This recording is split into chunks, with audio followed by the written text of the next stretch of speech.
কবিতাৰ শিৰোনাম সবাতোকৈ আপোন। কবি নৱকান্ত বৰুৱাদেৱ। হয়তো নহ'ব পাৰে মোৰ আই সবাতো শুৱনি, তথাপি আপোন মোৰ আই।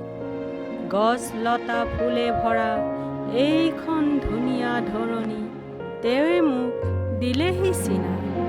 হয়তো নহ'ব পাৰে মোৰ দেহ সবাতো চহকী, তথাপি আপোন মোৰ দেহ।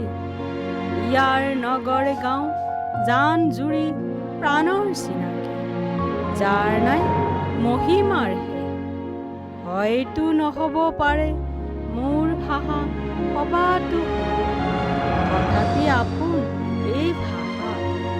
তাৰেই প্ৰকাশ কৰোঁ অন্তৰৰ ভাৱ কোমলীয়া, সুখ দুখ স্নেহ শান্তি আশা। মোৰ আই মোৰ দেহ মোৰ ভাষা ভাল পাওঁ মই, তাৰেই মই চিনিম জগত। সুবিশাল পৃথিৱীত হাতে হাত ধৰা ধৰি কৈ খোজ দিম সবাৰে লগত।